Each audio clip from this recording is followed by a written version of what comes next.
Booze news. News about booze. All the news that's booze to use. Okay, some new statistics are in. Yay. 400 million people worldwide now have some kind of alcohol use disorder. Quite a lot. And 209 million people have an alcohol dependency, that is to say they are alcoholics. 209 million people. That's a big chunk of the population. That's like at least 80% of the world. Something like that. And every year, 3 million people will die of an alcohol-related disaster. Condition, disease, accident, that kind of thing. 3 million people. That's like the population of Moldova. Like, what if Moldova just stopped existing once a year? Like, every year, Moldova just disappeared. What would happen? Who would be around to do all the Moldovan things? Like the weird dancing? Okay, that's a bad example. It's more like Baltimore. The whole population of Baltimore just disappearing every year. You would think, like, if the population of Iowa died every year, we might do something about it. In fact, I think it's kind of weird that we're not freaking out about 3 million people dying every year. And yet, we do nothing. Down the hatch. Alright, that was a morbid start. Brothers, sisters, comrades and friends, welcome to Bat Country.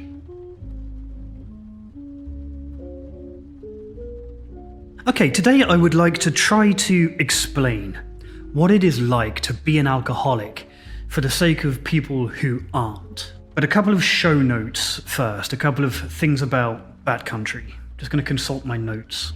For those of you who want to support the channel a little bit more actively, there is now a Patreon available. The link to that is in the description, and there's already a kind of growing community there, which I find kind of easier to moderate than I do with the community here on YouTube. So if you want to be a more active participant, if you want a direct line to me, or you want a little bit of influence over the kind of content that will appear on Bat Country, Patreon's the way to do it. You don't have to pay, and nothing will change on this channel either, but if you want to show some support, then go there. If you're unwilling to go to Patreon, then please do subscribe here. It is a great help. But over on the Patreon, there's like some exclusive content and some opinions and behind the scenes stuff, that kind of thing. Right, that is enough shilling of stuff. Alcoholism. Let's talk about it. I think the people who aren't alcoholics struggle to understand what alcoholism is actually like. And before we get into it, I'm not trying to win your sympathy on behalf of alcoholics. I'm not trying to make you feel sorry for us. And as a recovering alcoholic myself, I find myself with limited sympathy for alcoholics. I have a lot of empathy, but my patience runs out pretty quick. I firmly believe, unfortunately, that alcoholics are selfish, or rather that alcoholism is a selfish condition, and that sobriety requires courage and willpower and self-restraint and personal responsibility. Alcoholics, none of those are characteristics synonymous with alcoholics. So I am a little harsh in my language when it comes to discussing other alcoholics. Anyway, the point is, I'm not going to make you, if you're not an alcoholic, I'm not trying to make you feel sorry for us. Rather, I'm just trying to provide an insight into the condition itself. What are the contradictions and paradoxes with which we wrestle that might go some way to explaining our shitty behavior? So from the outside, alcoholism can just look like drinking too much, and in a sense, that is a fine definition of alcoholism. It is the consumption of too much alcohol. So yeah, drinking too much is what the condition is, in a sense. But that's not what it is like to live with. It's not simply drinking too much. So first, let me define some terms. What kind of alcoholic am I talking about when I say I want to explain what it's like to be an alcoholic? Well, there are several different types, and I will mostly be talking about my own kind, which is an absolutely suicidal, self-obliterative drinker, like a low bottom, rock bottom alcoholic. But some of what I say might also be familiar to another group of alcoholics, which are those who are kind of just circling the drain at the moment, kind of borderline alcoholics, people whose alcoholism isn't yet dictating everything in their life. They're still able to be relatively functional. Because I think those people actually represent the majority of alcoholics. The almost beyond help alcoholics like me represent a relatively small fraction, I think. Most alcoholics don't know yet that they're alcoholics. They're like heavy drinkers, but they're not yet ready to admit to themselves that they have a problem. So one of the first misconceptions about alcoholism is that it is the easy option, it's the easy way out.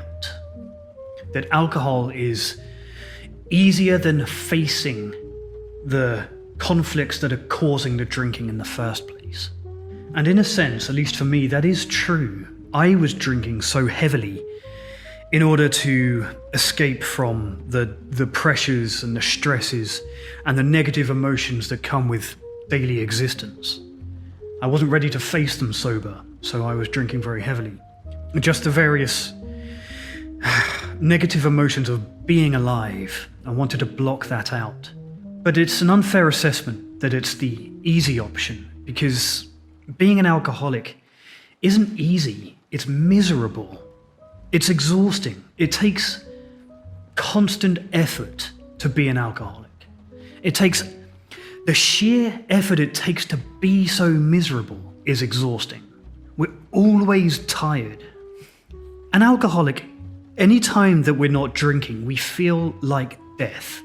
And that is not hyperbole. I mean, severe alcohol withdrawal, when you're drinking at really high volumes, will make death feel imminent. You have a constant feeling of impending death when you're not drinking. It's exhausting to live like that, like constantly penduluming between the being certain that you're about to drop dead of a heart attack or a coronary embolism or a stroke, and cramming your body with as much alcohol as you possibly can to stifle that feeling. It gets on top of you really fast. And even less severe alcoholics, less chronic alcoholics, are tired all the time. You don't have to be an extreme drinker for alcoholism to be a full-time job. Even for relatively moderate drinkers, alcohol is an obsession. Of every moment of every day, it informs every decision that you will make as you go about your day. Even for relatively moderate problem drinking, by my standards, when you wake up in the morning already dehydrated and anxious and perhaps starting to tremble and sweat already, when you wake up, your first thought is rarely breakfast. Your first thought is, should I have a shot? Should I take a shot to kind of stabilize myself? Because then I won't even be over the limit to drive to work. These are the thought processes of an alcoholic. And then throughout the day, it's, can I get away with a drink at work? Or how much time is left in the day before I can have a drink? And then in that evening, maybe I should buy 2 bottles instead of 1, so that I don't have to go out in the morning. These are all the signs of creeping alcoholism.